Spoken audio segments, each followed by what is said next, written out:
रुक्मावती नाम की एक कन्या, विक्रम राजा जहाँ राज करते थे पहले, वो स्थान का नाम ही कृष्णगिरी था। कृष्णगिरी कृष्ण याने काला, गिरी याने पहाड़, काले पहाड़ियों से घिरा होने के कारण वो स्थान का नाम कृष्णगिरी हुआ। क्षेत्र में रुक्मावती नाम की बड़े नगर सेठ की बहुत बड़े पैसे वाले की बेटी थी। उसका विवाह एक धनाढ्य पुरुष के साथ उनके पिता ने करवाया। समय बीतता गया, कभी धूप तो कभी छांव। क्या होता है? सुख दुख दोनों रहते, जिसको जीवन है कहते, कभी धूप तो कभी छांव। क्यों भाई भरत, क्या हुआ बेटा?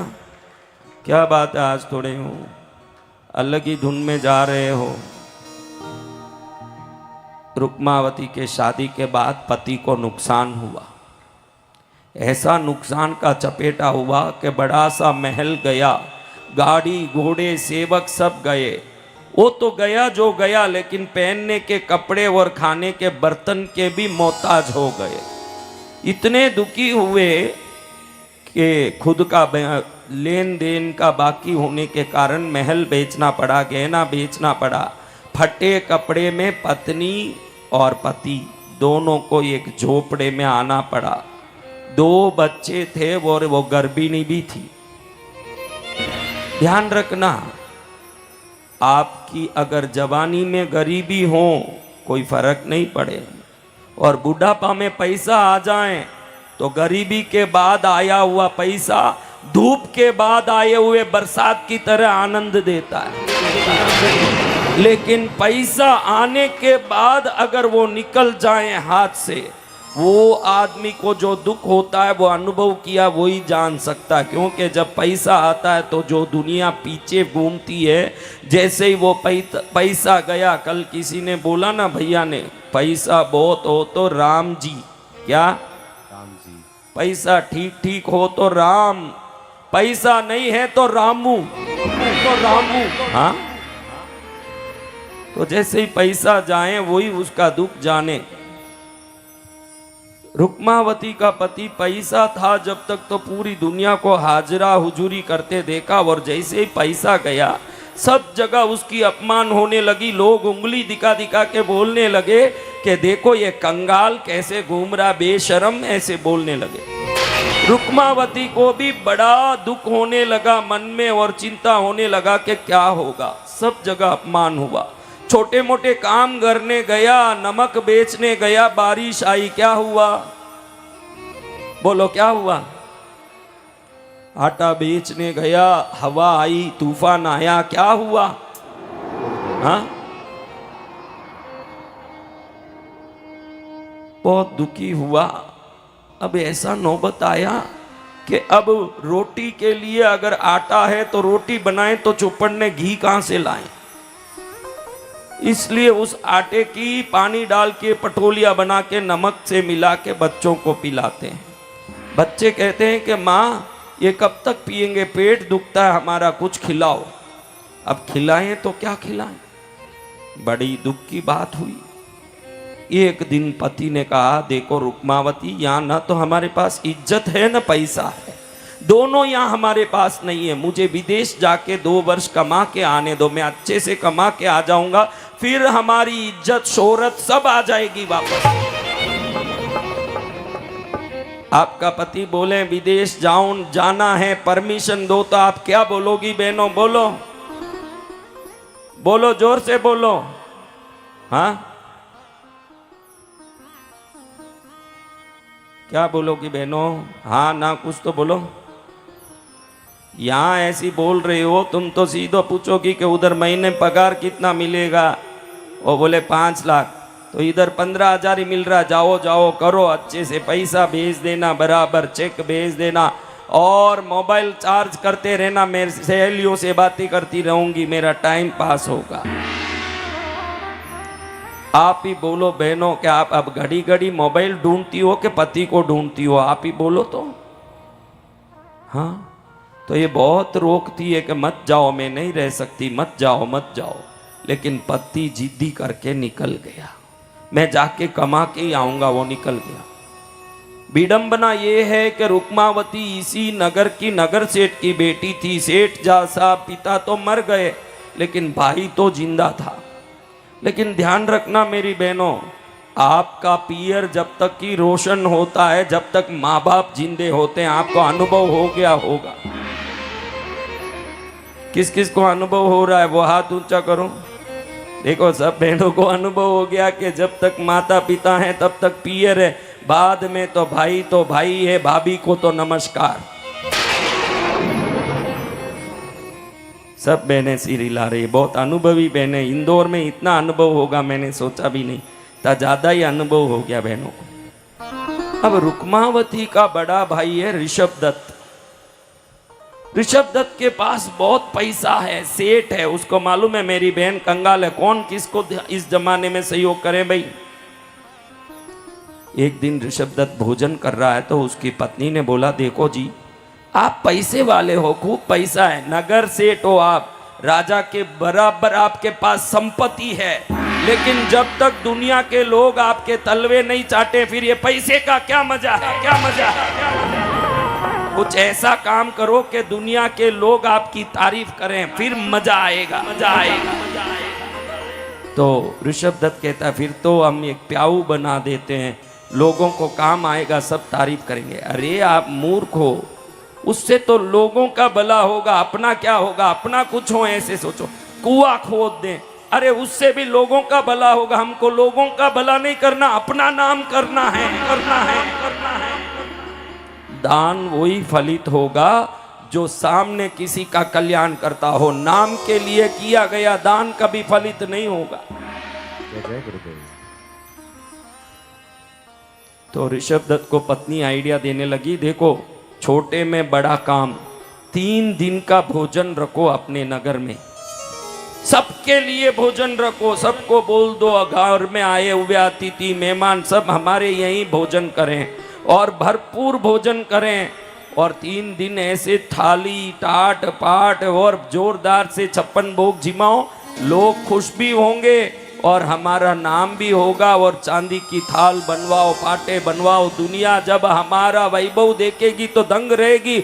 और पाट थाल भी हमारे घर में ही रहेंगे, घर का चीज घर में रहेगा ना, नाम भी हो जाएगा, फायदा होगा।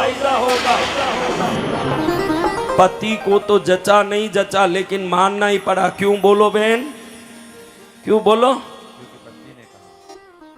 जानती है बहन, ऑर्डर आ गया होम मिनिस्टर से। जब होम मिनिस्टर का ऑर्डर आ गया, देखो स्वर्ग में 2 लाइन लगी हुई थी। कितनी लाइन? 2 लाइन। क्या लाइन? एक लाइन में लिखा था कि जो स्वबुद्धि से जीवन यापन किए वो सब इस लाइन में आओ।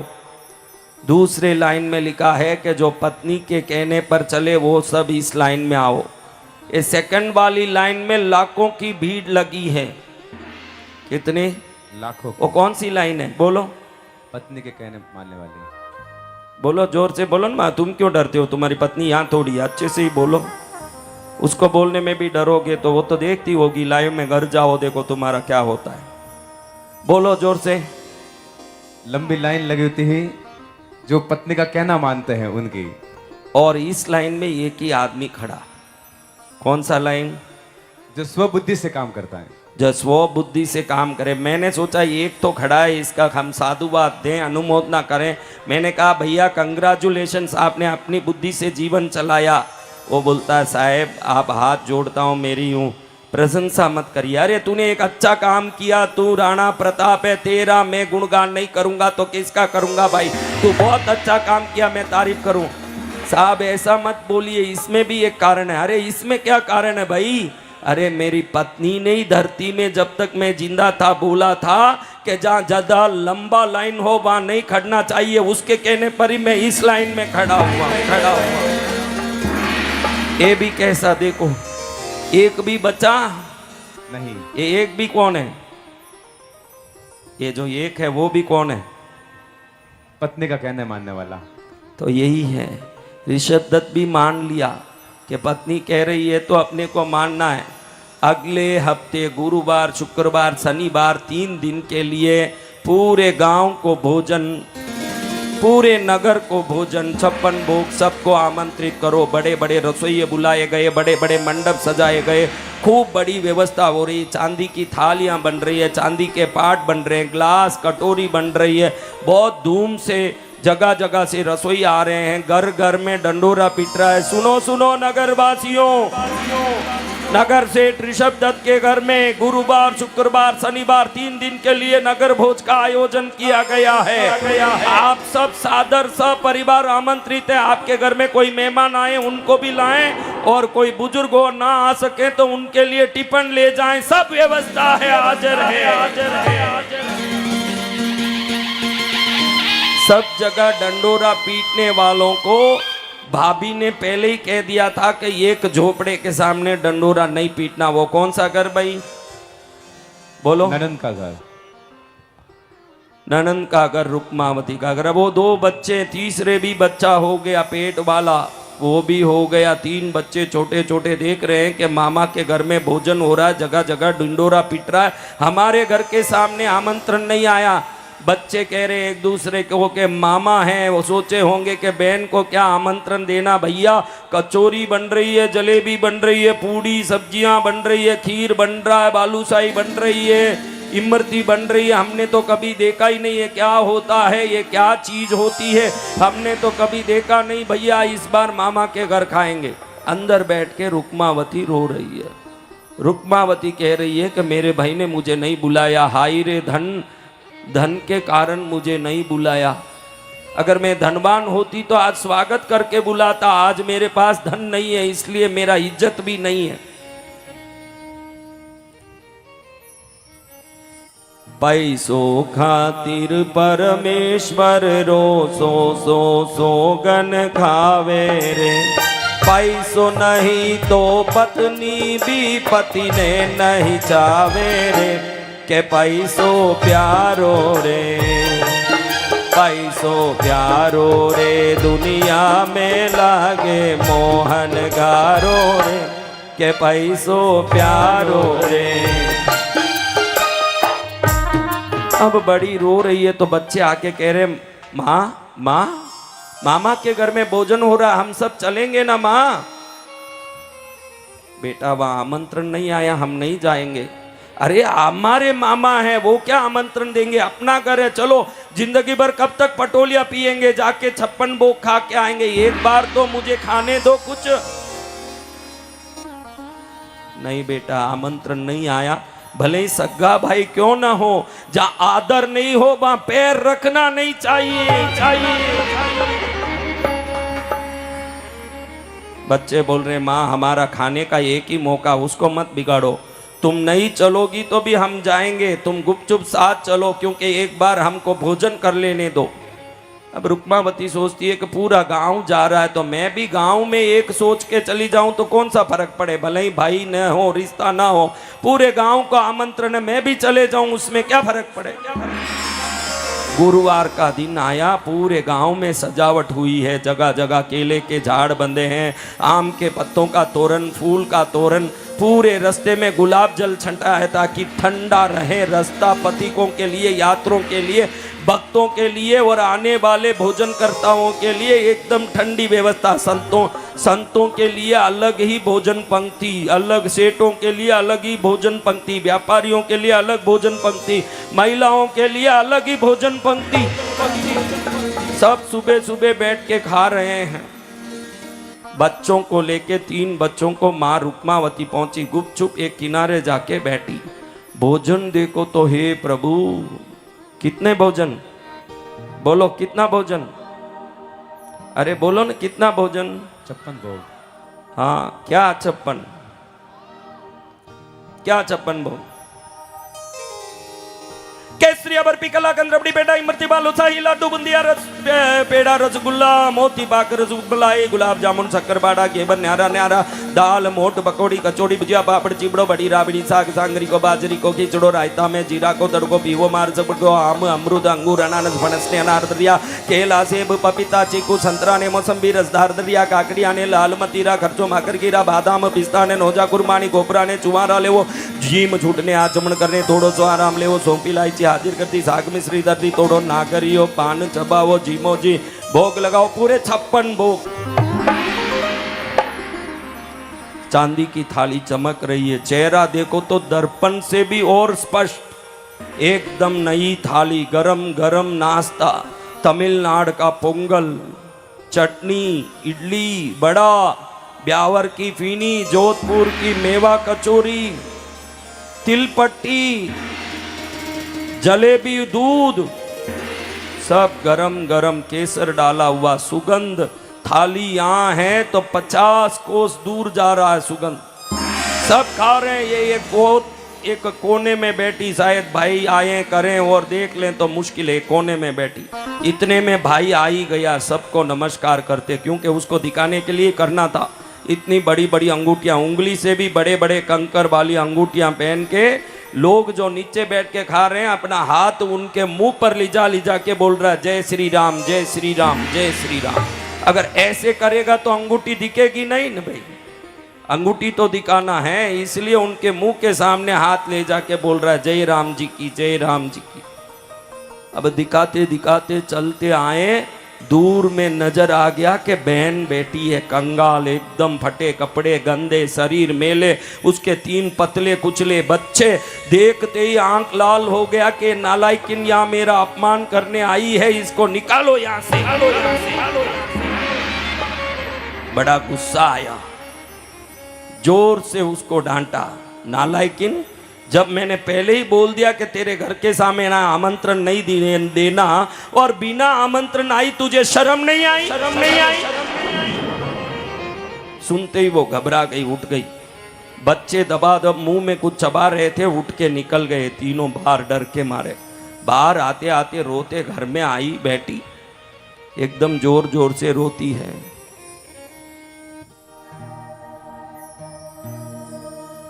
बड़े वेग और वेदना से तड़प रही है। बच्चे एक दूसरे बातें कर रहे हैं कि भैया देखा ना, कभी रसमलाई खाए थे, आज खाया, देखा कैसा आनंद आया।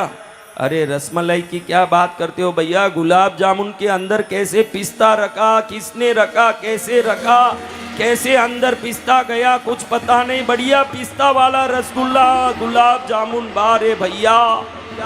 तीनों बात कर रहे हैं। माँ कह रही है बेटा गुपचुप सो जाओ, कल जाने की बात मत करना। माँ अगर तुम कल हमारे साथ नहीं चली तो जिस कुएं में तुम कूद के मरने की रोज बात करती हो कि पापा नहीं आए, खाने घर में पैसा नहीं, मैं मर जाऊंगी मर जाऊंगी, जिस कुएं को दिखा के धमकाती हो, हम तीनों उसी कुएं में कूद के मर जाएंगे, मर जाएंगे, मर जाएंगे। अब आप बहनों को मैं एक सवाल करता हूं, आपके सामने 2 ऑप्शन हैं, एक आप भाई का अपमान सहन कर लो या तीनों बच्चों को मरने दो, आप क्या करोगे बहनों? बोलो बोलो, जोर से बोलो बहनों, सुनाई नहीं देता, तुम ऐसे बोलती हो है, उससे कुछ नहीं होगा। अच्छे जोर से बोलो कि अपमान सहन करोगी कि बच्चों को त्यागोगी, क्या करोगी? हाँ, कोई भी माँ ये सोचती है 100 अपमान सहन करूंगी, मेरा हृदय का कालजे का टुकड़ा सुरक्षित होना चाहिए। बड़ी दुखी होते हुए सोचती है कि इनको अपमान सहन करके भी जीवित रखूंगी, क्योंकि कल ये बड़े हो जाएंगे, 2 रुपया कमाएंगे, होनहार हो जाएंगे, जिंदगी वापस सुधर सकती है। आपको भी कहता हूं, जीवन में कभी जीवन मरण का प्रश्न आए ना, उस दिन ये याद रखना, वो मरण का प्रश्न उस दिन का प्रश्न है, भविष्य का प्रश्न नहीं। लेकिन उस दिन हिम्मत रख लोगे तो भविष्य सुनहरा हो सकता है, क्योंकि मौत और जिंदगी की बातें भविष्य में नहीं छुपी है, वर्तमान में छुपी है। जो वर्तमान में कायर बनता है, सुनहरे भविष्य को खो लेता है वो अपने। हिम्मत वालों की हार नहीं होती, यूं ही किसी की जय जयकार नहीं होती। हिम्मत रखना है, हिम्मत। अगले दिन शुक्रवार है। क्या बार है? शुक्रवार। क्योंकि भोजन था गुरुवार, शुक्रवार, शनिवार, 3 दिन का। गुरुवार का तो पहले दिन अपमानित होके वही तो अगले दिन कौन सा दिन होगा तुम ही जानती हो। कौन सा दिन है? शुक्रवार। आज क्या दिन है? शुक्रवार। तो शुक्रवार के दिन उठ के गई बड़ी डर से ये कोने में बैठी उस ऋषभ दत्त के घर में जहां अंधेरा था, लेकिन भाई को डाउट था ही कि ये आएगी। ढूंढते ढूंढते आया, बहन का बाल पकड़ लिया। बच्चे तो खा ही रहे थे, डर गए। बहन को सीधा घसीटा। चंडालन, मेरे घर में आने की हिम्मत कैसे की? उसको इतने जोर से दहलीज पर मारा कि दहलीज पर जाके ऐसे गिरी कि रीढ़ की हड्डी टूट गई। रेंगती रेंगती बाहर आई, रोती रोती मन में सोचती है कि जिन बच्चों के डराने के कारण, धमकाने के कारण मैं आई, उसी कुएं में मैं भी गिरूंगी आज और 3 बच्चों को भी गिरा के मरूंगी आज। मैं भी गिरूंगी आज और 3 बच्चों को भी गिरा के मरूंगी आज। मेरा पति कई वर्ष हो गया, 2 वर्ष में आऊंगा बोल के गया, आज तक आया नहीं। ये बच्चे रोज पटोलिया पी के पेट दुखता है इनका, भूखे मरते हैं।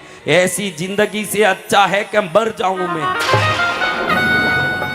धीरे धीरे रेंगती रेंगती जा रही है, क्योंकि उठ के बैठने लायक अब हड्डी रही नहीं, बिल्कुल हड्डी टूट चुकी है। और नीचे गिरती सांप की तरह, सारपिणी की तरह रेंगती रेंगती कुएं की तरफ जा रही है। बच्चों को एकदम भयभीत हो करके रो रहे हैं बच्चे के, माँ गलती हो गई हमसे, माँ गलती हो गई, तेरे साथ मामा ने ऐसे कर दिया, हमारे कारण कर दिया, हमें माफ कर दो माँ, चलो रे हम सब मरते हैं। ये की धुन लगा रही है। आज शुक्रवार है, मैया जी का वार है, सच्चे मन से जो भी जाए उसका बेड़ा पार है। आज शुक्रवार है, मैया जी का वार है, सच्चे मन से जो भी जाए उसका बेड़ा पार है। आज शुक्रवार है। शुक्रवार का दिन था। ये रेंगती रेंगती कुएं के पास एकदम 10 फुट कुआं दूर है और 5 बहनें हाथ में थाली लेके पद्मावती माँ के मंदिर में पूजा करने जा रही है। कहाँ जा रही है? पद्मावती। देखी कि ये कुएं की तरफ जा रही है। बहन क्या हुआ, क्या कर रही हो, क्या हुआ, शरीर को रेंग क्यों रही हो? अरे हड्डी टूट गई, भयंकर मरण वेदना हो रही है, अभी मैं बच भी नहीं पाऊँ, इतनी वेदना हो रही है। अभी वैद्य को दिखाने मेरे पास पैसा कहाँ है, मैं क्या इलाज कराऊंगी? ऐसे तो छोटे छोटे बच्चे हैं, वो भी मुझे संभाल नहीं पाएंगे, उनको मैं नहीं संभाल पाऊंगी। और ये तो मुख्य हड्डी जो रीढ़ की हड्डी वो टूट गई है, अब मैं तो जीने से अच्छा मरूं। इन तीनों को लेके कुएं में कूदने जा रही हूँ। अरे बहन, क्या कुएं में आत्महत्या बड़ा पाप है बहन, वो नहीं करना चाहिए। क्यों ऐसे हुआ? अरे मैं ऋषभ दत्त सेठ की बहन हो। अरे नगर सेठ की बहन हो और ये हालत क्या हुआ?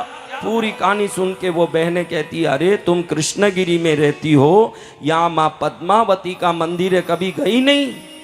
पद्मावती का मंदिर ध्यान रखना, इंदौर में प्रसिद्ध खजराना गणेश का मंदिर है, कितने लोग जानते हो?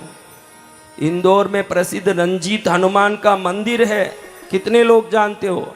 मैं लिख के देता हूँ, सनातनी है, हिंदू है, यहीं पला बड़ा है। ऐसे भी कोई होंगे जो आज तक खजराना मंदिर में पैर नहीं रखे होंगे, रंजीत हनुमान में पैर नहीं रखे होंगे। आप किसी धर्म के हो इसीलिए भगवान नहीं मिल जाते, कृपा होती है तब भगवान मिलते हैं, वरना मिलेंगे नहीं। जब कृपा होगी तब मिलते हैं भगवान। इसी गांव में रहते हैं, कोई जरूरी थोड़ी है कि मंदिर गए होंगे। उम्र बीत गई होगी, आज तक गए नहीं होंगे। कई लोग तो कल जाऊंगा बोल के बिताते हैं। कई लोग तो इस पत्थर में क्या पड़ा है ऐसे बोल के जीवन बिता देते हैं। उनको मालूम नहीं है कि संसार की शक्तियां जिसमें समाहित होती है वही मंदिर की मूर्तियां हैं। ये बहनें कहती है बहन तू पागल है, इधर ही रहती है, पद्मावती मंदिर नहीं गई? कृष्णगिरी वाली पद्मावती के चरण में तो जिसने भी आस्था से एक प्रार्थना किया उनकी 100 प्रार्थनाएं फलित हो जाती है बहन। ये बहन तू अभी तक वो काम नहीं की, यानी तू तो समझदार नहीं है। ये देखो शीला, ये है शीला, इसका पति बड़ा शराबी था और उसने 5 शुक्रवार के व्रत शुरू किए। 5वां शुक्रवार का व्रत भी पूरा नहीं हुआ और पति सुधर गया ना, आज उसका जीवन कल्याणमय हो गया।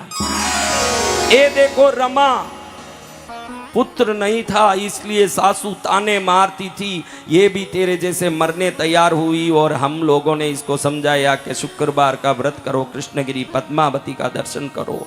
और जैसे ही उसने व्रत शुरू ही किया, तीसरे महीने ही शुभ समाचार आ गए कि वो गर्भिणी हो गई और घर में अब उसको सब राज रानी की तरह रखते हैं। हम पांचों की एक एक कहानी है बहन, तू भी चल हमारे साथ। माँ के चरण में प्रार्थना कर, सब ठीक होगा। रुक्मावती कहती है जो उठ के भी नहीं बैठ सकती है वो क्या प्रार्थना करेगी? तुम जाओ बहनों, मैं देख लूंगी मेरा रास्ता। रुक्मावती बैठी बैठी विचार करती है कि मरना ही है तो उस भगवती के चौकट में मर जाऊं, क्योंकि मैंने तो सदा किसी देवता का पूजा करना भी चाहिए ये सोचा भी नहीं। बड़े सेठ की बेटी थी, संस्कार सब था लेकिन धर्म का संस्कार नहीं आया। आपको भी मैं कहता हूँ मेरी बहनों बेटियों, आपको देख रहा हूँ इन बड़े बड़े शहरों में आपकी बच्चियाँ न बिंदी लगाती है, न ढंग के कपड़े पहनती है, टी शर्ट पहनती है, पैंट पहनती है, और कहते हैं बच्चे हैं तो क्या चलता है। जब बचपन में जो आदत डालोगे वही बड़े होने के बाद आदत बनने वाले हैं। आदत बचपन से शुरू होता है बहनों। तो रुक्मावती मन में सोचती है कि वहीं जाके मरूं। बच्चों को लेती रेंगती जा रही है। दूर से देखें तो ध्वजा जोरदार हवा में लहरा रही है, बहुत बड़ा शिखर, अंदर 3 फना नागों वाली जिनके सिर पर छत्र धरता हो, सोने का मुकुट धारण करने वाली, राम के हाथ के सारंग पाणी धनुष जैसे बोहों वाली, चंचल मछलियां जैसे आंखों वाली, तोते के नाक जैसे नाक वाली, गुलाब की पंखुड़ियों जैसे होठ वाली, मोतियों जैसे दंत पंक्ति वाली, शंख जैसे कंठ वाली, पर्वत जैसे स्तन वाली, लोलायमान कुंडल वाली, कमरबंद धारण करने वाली, अभय प्रदान करने वाली, पाश अंकुश धारण करने वाली, हाथ में फल धारण करने आए हुए सभी भक्तों की प्रार्थना को फलित करने वाली, डमरू जैसे कमर वाली, दिव्य मंगल सूत्र धारण करने वाली, सिंदूर धारण करने वाली, आंखों में 84 प्रकार की औषधियों से अंजे हुए काजल लगाने वाली, मंद स्मित मुस्कान वाली, दिव्य स्वरूप वाली, बादल जैसे बालों वाली, भव्य रूप वाली, कमलासन पर बैठने वाली, अनंत सुख को देने वाली, ब्रह्मा विष्णु महेश की जननी, सर्व कार्य को सिद्ध करने वाली, ब्रह्मांड को उत्पन्न करने वाली, पर्वत को एक क्षण में चूर करने वाली, सागर को चटाई बनाने वाली, नक्षत्रों की माला बनाने वाली, सूर्य चंद्र को सिर पर धारण करने वाली, विश्व ब्रह्मांड का मंगल करने वाली, रति रंबा उर्वशी तिलोत्तमा मेनका आदि समस्त अप्सराएं जिसकी सुंदरता के सामने भीख मांगे ऐसे दिव्य स्वरूप वाली, दिव्य रूप वाली, आनंदमय मंगलकारी स्वरूप वाली भगवती पद्मावती माँ के मंदिर में रेंगती पहुंच गई रुक्मावती।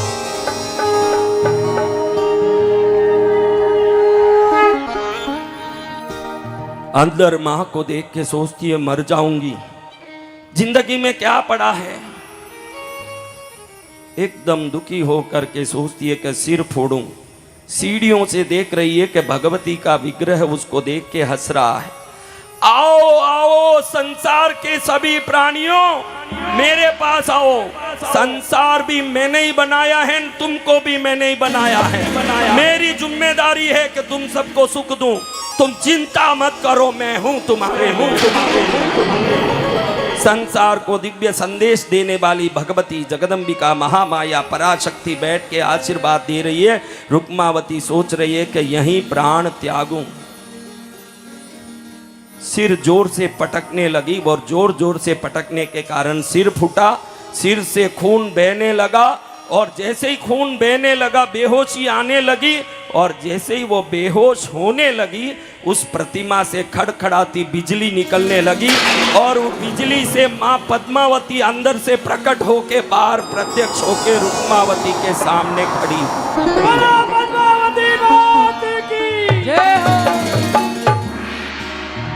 माँ जोर जोर से हंसने लगी और हंसती हंसती रुक्मावती को देख के हाथ उठाया, हाथ में से ज्योति निकलने लगी। वो ज्योति वो फटे सिर पर जाके ठहरा। जैसे ही ज्योति पड़ी फटा सिर एक हो गया, गंदा शरीर स्वच्छ हो गया और मेले शरीर में से सुगंध निकलने लगे, फटे कपड़े जरी के हो गए। रुक्मावती 16 श्रृंगार युक्त दिव्य युवती हो गई और खड़ी हो गई और सामने देखती है तो साक्षात माँ खड़ी है उसके सामने। बोलो पद्मावती मात की। सभी बच्चे भी एकदम सुंदर हो गए। जो छोटे छोटे गंदे बच्चे थे सबके टोपी चैन विभिन्न प्रकार के आभूषण शरीर में आ गए और बच्चे सुंदर हो गए।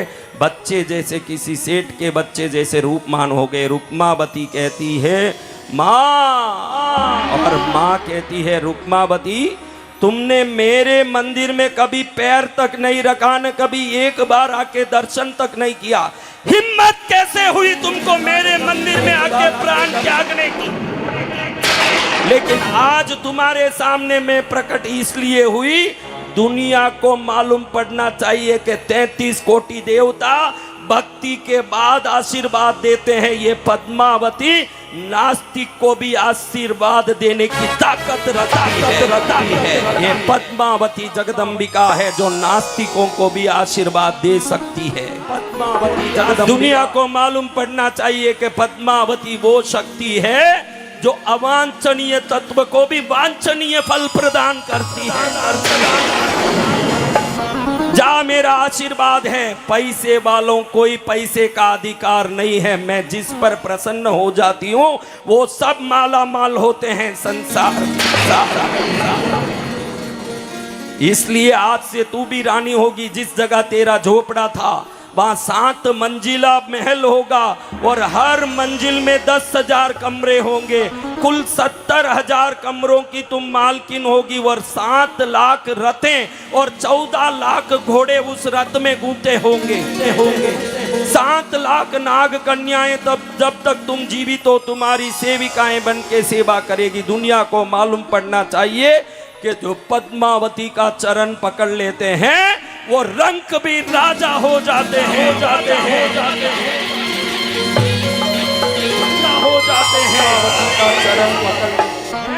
दुख की बदली जब जब मुझ पर छा गई, नाग सवारी करके मैया गए।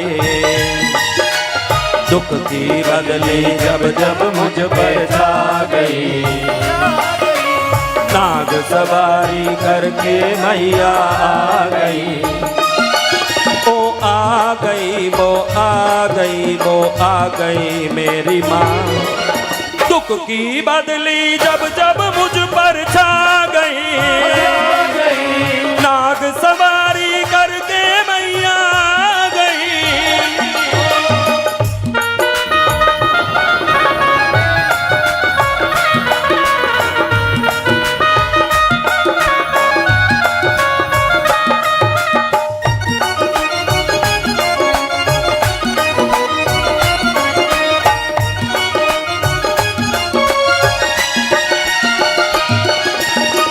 जब संकट छाया है माँ ने मुझे बचाया है। जब जब संकट छाया है माँ ने मुझे बचाया है। दुनिया ने रिश्ते तोड़े माँ ने रिश्ता निभाया है। दुनिया ने रिश्ते तोड़े माँ ने रिश्ता निभाया है। रोते हुए को हंसा गई, अपने गले से लगा गई। वो आ गई, वो आ गई, वो आ गई मेरी माँ।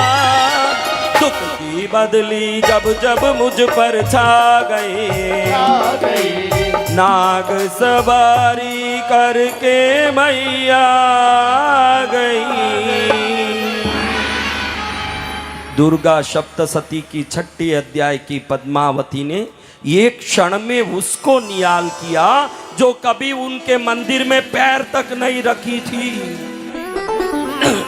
पत्थर ने पानी करे स्याही करे सफेद, पत्थर ने पानी करे स्याही करे सफेद रंग ने राजा करे मैया भाव रखे नहीं बे कहीं बे कहीं। ऐसी माँ ने निहाल किया। रुक्मावती खुद को देखती है जो शरीर गंदा मेला था, जैसे कोई तिलोत्तमा मेनका रंबा उर्वशी अप्सरा हो, ऐसे शरीर चमक रहा है। जैसे बाहर निकलती है तो लाइन से रथें खड़े हैं कई योजन दूर। 7 लाख रथ खड़े हैं। कितने? 7 लाख। 14 लाख घोड़े, हर रथ पर 2 घोड़े। हर रथ पर कितने घोड़े? 2 घोड़े।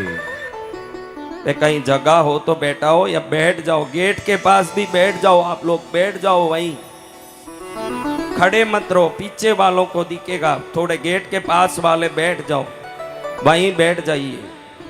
मेन गेट पर भी बैठ जाइए, वहीं बैठ जाइए। थोड़ा आना जाना मत करिए, बैठ जाइए शांति से। अब रुक्मावती अपने घर जाती है तो जहां झोपड़ा था वो क्या हो गया है? महल। बोलो बहनों, माँ की भक्ति करो, आपके झोपड़े भी महल हो जाएंगे। जय जय माँ। इरादे तो लाख बनते हैं, वर बन के बिगड़ जाते हैं। भाग्यशाली कृष्णगिरी। क्या हुआ भरत बेटा, क्या हुआ तुझे? क्या ऐसे करता है? इरादे तो लाख बनते हैं, वर बन के बिगड़ जाते हैं। भाग्यशाली कृष्णगिरी आते हैं, बाकी घर में पड़े रह जाते हैं। भर दे झोली मेरी ओ माता। कौन नवरात्रि में झोली भरना चाहता है? हम सभी। भर दे झोली मेरी ओ माता, लौट कर अब ना जाऊंगा खाली। भर दो झोली मेरी माता, लौट कर मैं ना जाऊंगा खाली। भर दे झोली, भर दे झोली।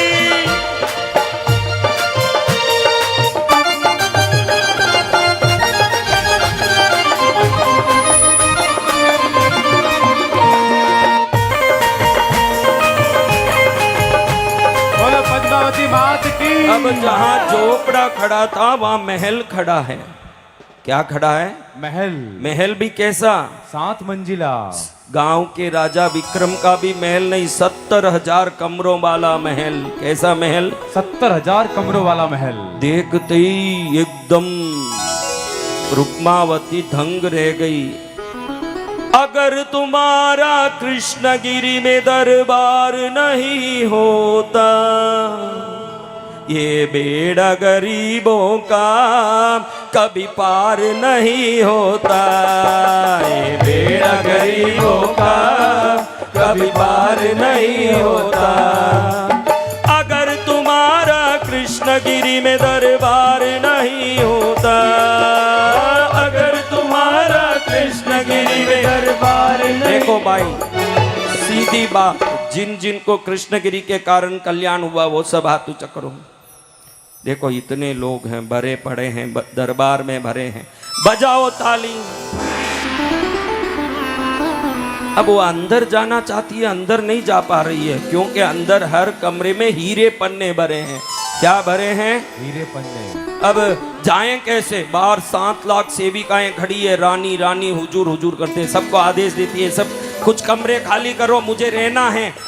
5वें मंजिल में 55,555 नंबर का कमरा रेडी करो। क्यों ये करना? क्योंकि माँ का नंबर 5 आज नवरात्रि में दिन भी है 5वां। हाँ, एकदम हीरे पन्ने निकाल के बाहर फेंक रही है सभी सेविकाएं। और जैसे ही बाहर फेंक रही है, बड़े बड़े सेठ उधर वो हीरे पन्ने चुगने के लिए ऐसे पड़े जैसे भिखारियां पड़ रहे। कमरा खाली किया गया, कमरे में सोने के पलंग पर सेठानी को सुलाया गया।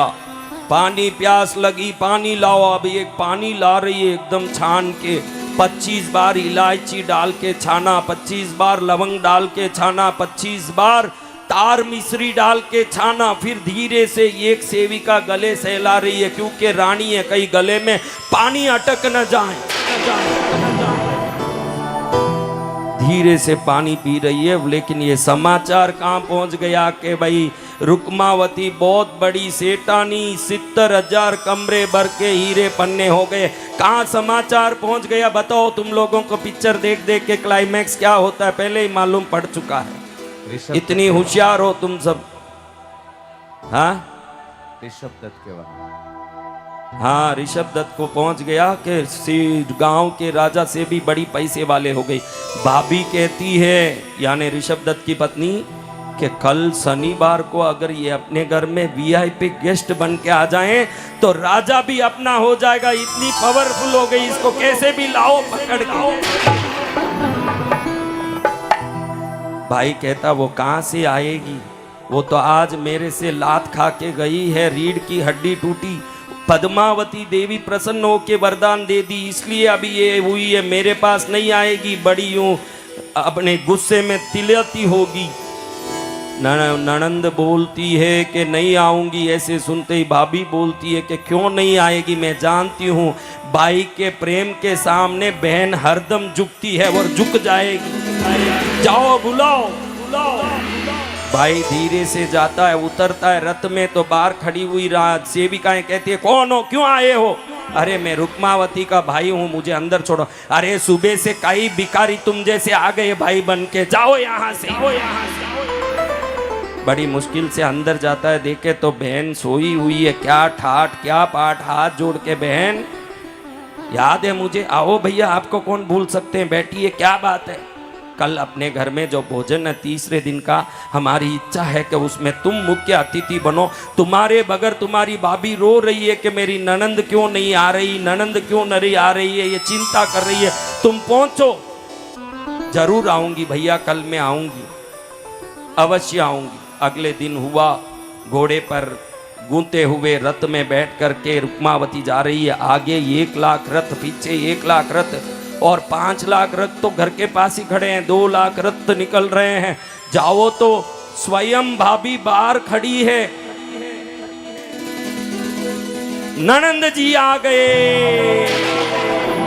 अंदर ले जाके सोने के पाट पर बैठाया, सोने की थाली बिछाई, खीर, मालपुआ, जलेबी, रसगुल्ला, रसमलाई, गुलाब जामुन, सोन पापड़ी, खीर। रुक्मावती ने अपने गहने खोले, अपनी अंगूठी खोली, एक एक चीज पर एक एक रखा। भाई देखता रहा कि शायद इसको गर्मी लगती होगी, नई पैसे वाली है, थोड़ा घमंड आया होगा। बहन अगर गर्मी लग रही है तो ये गहने यहाँ रख दो, भोजन में क्यों रख रही हो, भोजन खराब होगा। उठ के खड़ी हुई रुक्मावती बोल रही है मुझे गर्मी, भैया मुझे क्या गर्मी लगेगी जो जिंदगी भर झोपड़े में रही। तुम मुझे बुलाते खाने के लिए तो 2 दिन पहले ही बुला देते, आज बुलाए हो तो मुझे नहीं मेरे धन को बुलाए हो, इसलिए मेरा धन खाएगा तुम्हारा ये भोजन। वो तो भला हो कि मुझे माँ पद्मावती मिल गई अंत समय में और मेरा बेड़ा पार हो गया, वरना मेरा क्या होता क्या होता क्या होता। कौन बचाते मुझे? कभी फुर्सत हो तो पद्मावती निर्धन के घर भी आ जाना, जो रूखा सूखा दिया हमें तो उसका भोग लगा जाना।